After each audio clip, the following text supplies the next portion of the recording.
Where's the music? Where's my music? This one's called Daydreaming.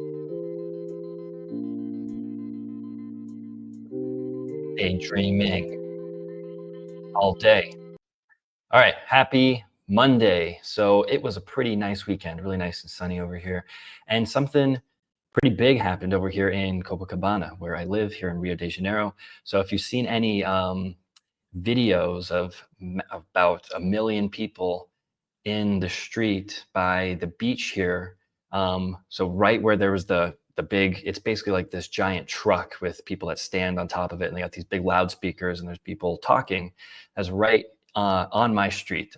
I live 2 blocks away from where all of that was happening. So there's this big protest going on. You could call it a protest. You could call it a cry for attention, whatever it was, to get attention about Bolsonaro getting amnesty, so I think basically the whole idea is him not getting in trouble for what he was accused of doing. So yeah, so just interesting thing. That was all happening right outside my house here. There are tons of people. And, I was thinking, even before this, I've been thinking this more than a few times now, that if there was one thing that I could say to Trump right now, this would be it. And it would be, please, Mr. President, keep relations with Brazil as good as you possibly can. Do whatever you can to be on good terms with the Brazilian people. No matter what is going on, no matter what kind of government Brazil has right now, no matter what's going on with Bolsonaro, please just do everything you can to be on the side of the Brazilian people, because Brazilian people are great. We have a great relationship with the US. Brazilian people love Americans, love US culture, and they're really good people. There's so many good things going on here, and they have so much potential here. Brazil is growing, Rio is growing in tech, in business. Brazilians are amazing marketers and business people, and we just have this opportunity to grow together. We need to be friends with Brazil, because here I am. I'm an American Brazilian, a Brazilian American. Half of my family here. I live here, and I think we go well together. So no matter what's going on, Mr. Trump, keep relations with us good. Brazil is a powerful ally for us, and we can grow together and share together. Very economically important for us. So let's keep it. Let's keep it together. Whatever with Lula, whatever Bolsonaro, whatever. Those are things that can change, but we need to keep the Brazilian people with the US. And from what I saw yesterday here in Copacabana, that I think it's slipping. It's definitely slipping. I saw there's these 2 big inflatables. One was a big inflatable with Trump, and he's holding this piece of paper. It says Epstein list, orange angry Trump, and the other one was Bolsonaro in a prison outfit. So these millions of people that showed up for this just here in Copacabana, they're not all anti-US and Trump, but I've been seeing that more. I've been seeing anti-US sentiment, and it's not good. We don't need that. We don't want that. So let's keep things together, please. Okay, so now some marketing talk here. Don't waste money on ads before you test your ideas with your audience, before you test organically. See this happen a lot of times. A lot of coaches, organizations we talk to, they say that they've spent thousands and thousands of dollars on ads that did nothing. And one of the major reasons why those ads did nothing was because they didn't actually test out. They didn't actually talk to their audience. They didn't survey their audience first before they spent money on those ads. They just took a guess out of what their audience would like to see when it comes to a workshop or an offer, but they didn't actually ask them. So before you run any ads, the first thing you need to do is survey your audience, and you need to ask what they really want. You might think you know what your audience wants. You may have done all the market research in the world. You may have been selling to your market for 10, 20 years, but that still does not mean you know what your audience wants, the actual people that are in your audience right now. And furthermore, you maybe have never run advertising before, and it's a whole different game when you're trying to sell something to your people, not what they like on your, not the post that you like, but when you're actually trying to sell something, get them to spend an hour of their time to go to one of your workshops. It's a lot different than just talking to people one-on-one, getting warm referrals and them buying from you, okay? If you're gonna spend money on ads before, you need to test. So I'm gonna share with you a way to do that. We call it the 3 pain pricks outreach. So the 3 pain pricks outreach, what you can do is you can use it to ask your audience. You can use it through content, emails, or through the DMs, and you can give them, the idea is you want to give them 3 pains that they might be going through and ask which of these things is most relevant to them. We're going to say, hey, thinking about doing a workshop in about a month here. Out of these 3 ideas here, which one is most relevant to you? Then they're going to give an answer. And once they give an answer, we're going to ask them to dig a little bit deeper to give a little more context. And then the answers that we get are going to be the basis of our workshop. It's going to be the basis of whatever we want to do. If it's whether we're creating an offer, creating a program, or whether we're going to do a workshop so that we can lead someone from an ad to a workshop to a call to buy your program for you, or even gives us data and information about what kind of ads we should be running. So this is just one way to test, but whatever you're doing, you want to test and you want to ask, and you got to get detailed on the things you're asking too. You know, if you think that you know what questions, the right things to ask, and you're probably not even getting into the level of depth per question that you need to be. And that's why sales messaging is so important too. That's the other even bigger thing that most people are missing with marketing is they don't know how to get deep enough. So here's an example of that. Here's an example of how you can get deep enough and how you can ask the right questions for a 3 pain pricks outreach that's going to tell you exactly what you need to do, exactly what we need to do for creating a workshop or ads or a program or whatever. Okay, so here is a version that I sent out to my audience some time ago. So it says, I hope this isn't too strange or too soon, but wanted to run something by you if you don't mind. I'm planning on doing an in-depth masterclass in about a month for executive coaches in my audience, but need some help deciding which topic is most relevant. And then I put in parentheses, even if you don't want to attend, would still appreciate the feedback on this. And I put in this line strategically because it wasn't in there before, but then I got a lot of people saying, well, I don't want to go to a workshop. I don't want to do it. Well, whether that's, true or not, I want as many people as possible to respond to this, because it's not even about getting on the workshop or not. It's about getting the feedback.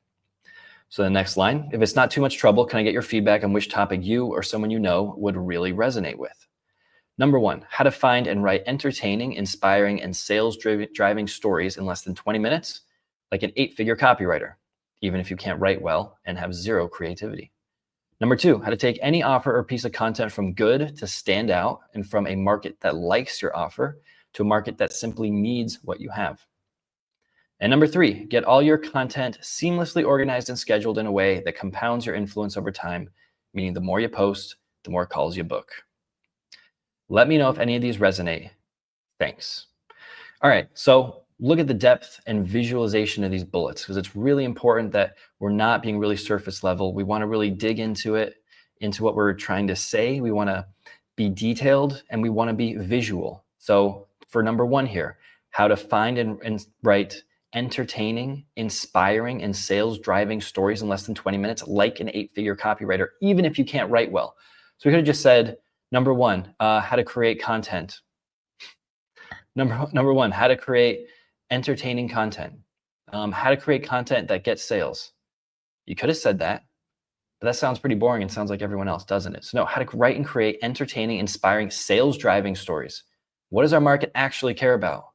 Mine care about sales-driving stories, less than 20 minutes. Time is a huge objection when it comes to creating content. So I say less than 20 minutes.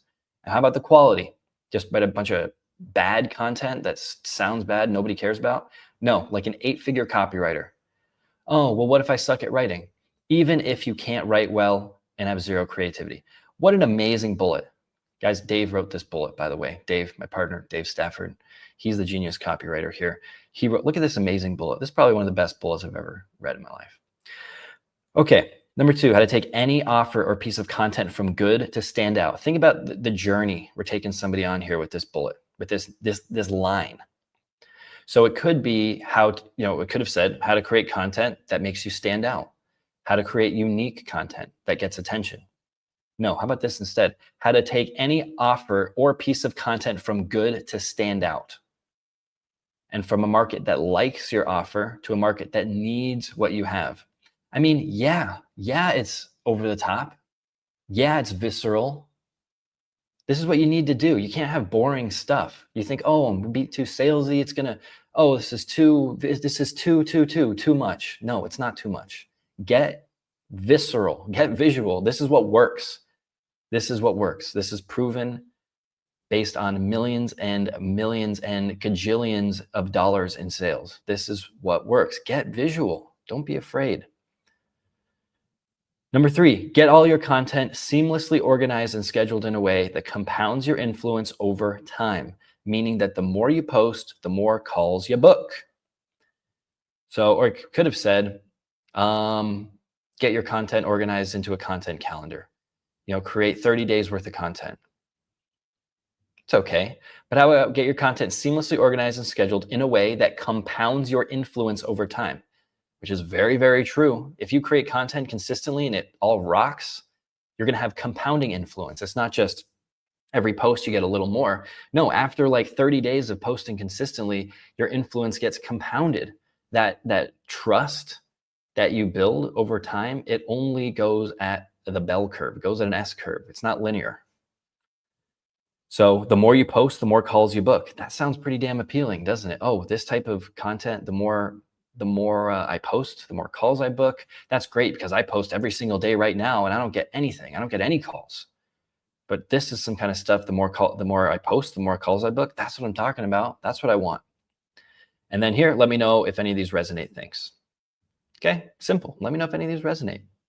Thanks. Nothing salesy, just normal. And then once they do reply, I say, thanks. Okay, gotcha. They say, hey, number 2, thanks for your reply. Then, okay, I've gotten some good feedback, but I'd like them to go even deeper. So I say, can you give me just a bit more depth? Like, is there something in particular that you think is causing whatever happened, that you caused, what if they said number 2, that made you think number 2? So let's get more. Sure, it was great to have one answer, and if they answer, amazing. Now, some people really love responding. They love helping. That's the point of this outreach too, is that it allows people to help. It's not just asking for, hey, can you tell me what's most interested on your mind? It's, hey, I'm thinking about doing a workshop here coming up soon.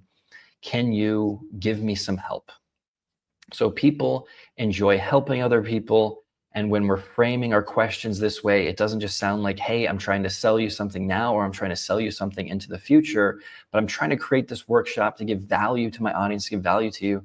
Could you please help me out and let me know what you think? And then a lot of people, they'll give you more in-depth and more of an in-depth answer as well. So just the more data we can get, the better. The more voice of prospect data we can get, the better. And it would be even better if you sent these to your past clients as well. Some voice of customer data. Okay. So that's it. So this is one way that you can survey your audience, and then based on whatever answer you get, that should be your workshop. That's what you should be creating more content about. That can be one of the bases for the hooks of one of your ads.